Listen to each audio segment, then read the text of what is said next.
6:45. This is the Sri Lanka Broadcasting Corporation. The news edited by Dhanushka Madhavala and read by Lavani Vijayatunga. First, we take a look at the headlines. The Prime Minister informed the Speaker to appoint an MP who has the support of the government and the opposition to the post of Prime Minister to form an all-party government.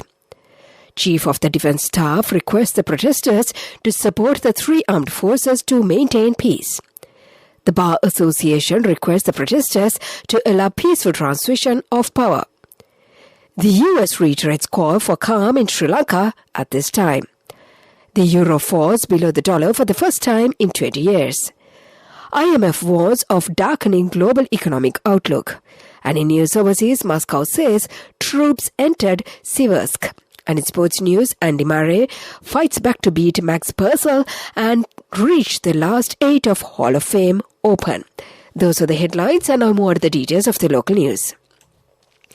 Acting President and the Prime Minister Ranil Wickremesinghe informed the Speaker to appoint an MP who has the support of the government and the opposition to the post of Prime Minister to form the all-party government. In a discussion held with the Cabinet Ministers at the Prime Minister's office on the 11th of July, all the ministers who participated were of the opinion that as soon as there is an agreement to form an all-party government, they are ready to hand over the responsibilities to the government. Sources say that this month's salary payments for the state sector would face delays in the current backdrop.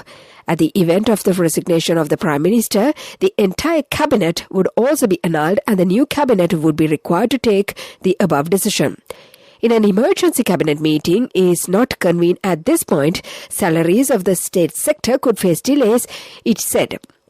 It is stressed that the people of the country should act responsibly to maintain law and order in the country. If not, the country would face severe difficulties in the future.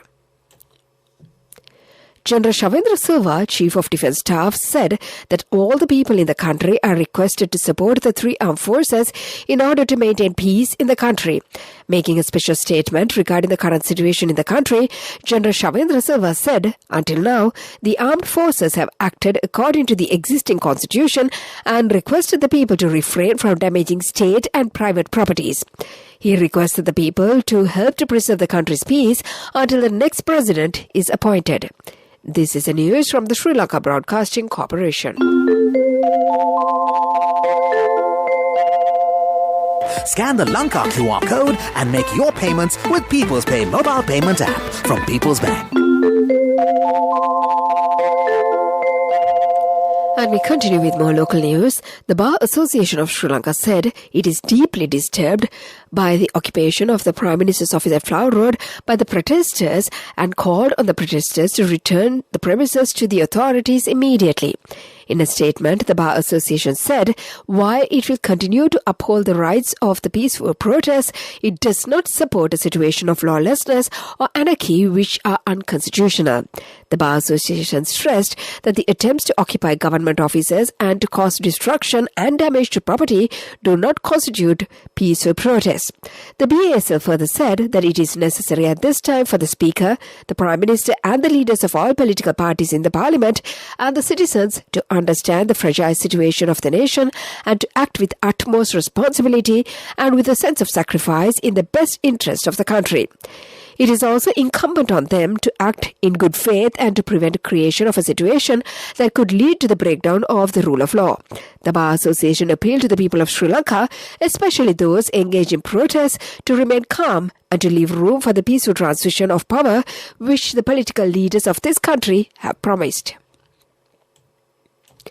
The United States has reiterated calls for calm in Sri Lanka at this time. The U.S. Ambassador to Sri Lanka, Julie Chung, in a Twitter message urged all parties to approach this juncture with a commitment to the betterment of the nation and to work quickly to implement solutions that will bring long-term economic and political stability. The ambassador condemned all violence and called for the rule of law to be upheld.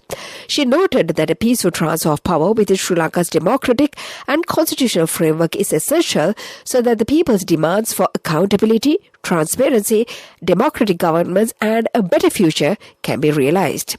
And to conclude the local news, let's get back to the headlines once again. The Prime Minister informed the Speaker to appoint an MP who has the support of the government and the opposition to the post of Prime Minister to form an all-party government.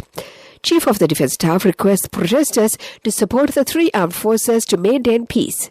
The Bar Association requests the protesters to allow peaceful transition of power.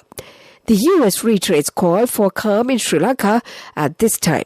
And that was the local news. Nobody tells time like this. So why do you still pay with cash when you have People's Pay mobile app from People's Bank? Scan the Lanka QR code and make your payments with People's Pay mobile payment app from People's Bank. The main news story is brought to you by Siddhalepa Vedamahatmya. The main news story for this morning, the island-wide curfew imposed last night was lifted at 5 a.m. this morning. Acting President Ranil Wickremesinghe has ordered to impose the curfew with immediate effect last night. Emergency law has also been declared covering the entire island. The measure comes after protesters demanding his resignation attempted to enter the Prime Minister's office on Flower Road last morning, and the police used tear gas to disperse the protesters. The security forces have been instructed to arrest those rioting and to seize the vehicles that are transporting mobs, including persons behaving in a violent manner, into custody. And that was the main news story. The main news story was brought to you by Siddhalepa Vedamahatmya. In Washington this morning, the Education Ministry has extended the deadline for accepting applications to admit Grade 1 students to government schools for the year 2023. Most parents had called upon the Education Ministry to extend the deadline of accepting applications for Grade 1 students to government schools due to the prevailing situation in the country. Secretary to the Education Ministry, Nihal Ranasinghe, has informed the heads of government schools countrywide to accept applications of Grade 1 students until 1st of August. The earlier deadline was 16th of July. That was in Watchlight, and now let's move on to the headlines of the world news. Moscow says troops entered Siversk. Families express anger at leaked video of UL school attack. Biden visits Israel ahead of thorny Saudi Arabia trip. Those were the headlines, and let's move on to the details of the world news. The families of those killed in a mass shooting at Texas school have expressed anger and outrage after a new video was leaked showing the attack. The 82 minutes of the CCTV footage from UL published by a local newspaper shows the gunman's arrival and the police waiting 77 minutes to confront him. But it was published days before officials said that they had planned to show the families or release it publicly.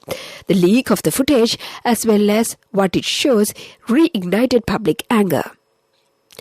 TASS news agency says Russian troops, along with the forces from Russia-backed self-proclaimed Luhansk People's Republic, have entered the city limits of Siversk city in the east of Ukraine. Russian and proxy forces have entered the town of Siversk in Ukraine's Donetsk region, and the Russian state news agency TASS reported on Wednesday, but Ukraine's forces said that their evening briefing that Russia had not conducted any new assault on the front line that include Siversk. Ukraine's army said that Siversk has been fired by artillery. US President Joe Biden is visiting Israel at the start of a landmark regional tour, which will include a controversial trip to Saudi Arabia.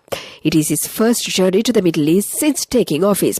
Mr. Biden will also meet the Palestinian president as well as Israeli and Saudi leaders. Palestinians have expressed frustration that the U.S. has not done more for them since its presidency began in the year 2021. But the main focus will be on his Saudi trip due to tension over human rights. And to conclude the world news, the headlines once again. Moscow says troops entered Siversk. Families express anger at leaked video of UL school attack. Biden visits Israel ahead of thorny Saudi Arabia trip. And that concludes the world news. Let's move on to development news. The Central Bank of Sri Lanka has announced that the grace period granted for residents of Sri Lanka to deposit or sell foreign currency in possession to an authorized dealer has been extended. The Minister of Finance has issued an order under the Section 8 of the Foreign Exchange Act No. 12 of the year 2017, extending the amnesty period granted for persons in or resident in Sri Lanka to deposit or sell foreign currencies in possession to an authorized dealer as specified in the order by another 14 working days up to the 26th of July 2022. And that concludes the development news. Sports News is brought to you by Sampath Bank. We present your future. Moving on to sports news in tennis, Andy Murray recovered from a set-down to reach the quarterfinals of the Hall of Fame Open in Newport, Rhode Island, Australia, as Max Purcell took down Murray twice en route to winning the opening set and broke the former world number one again at the start of the second. But the Briton, aged 35, won the next 6 games to take it to the decider.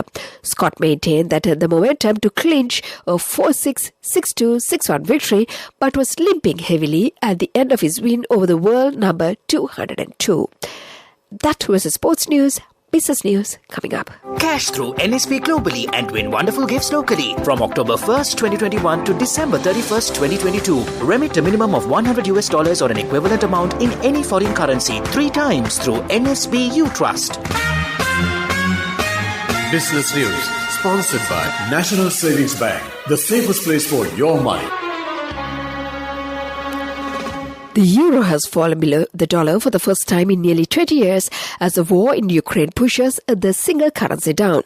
A single euro bought $0.998 on the forex market, down by 0.4% in the day's trading.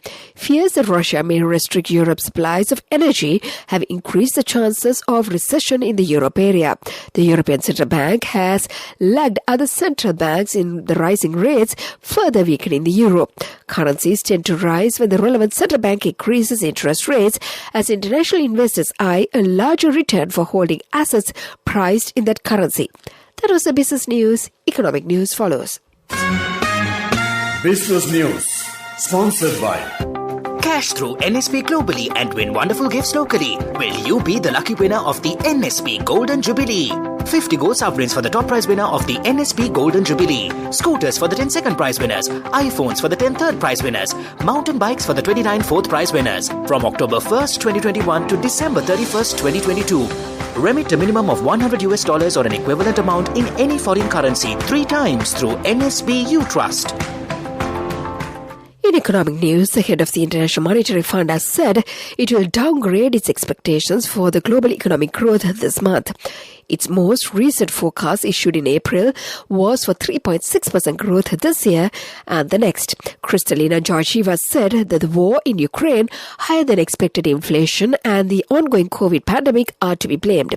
These are making the cost of living crisis worse for millions, she said. And the poorest are suffering the most, she added.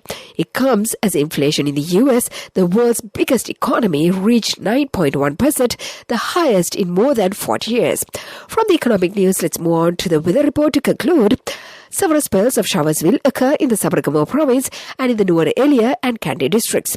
Few showers may occur in the western and northwestern provinces and in the Galle and Matara districts. Strong winds of about 50 km per hour can be expected at times in the western slopes of the Central Hills and in the northern, north central and northwestern provinces and in the Trincomalee and Hambantota districts.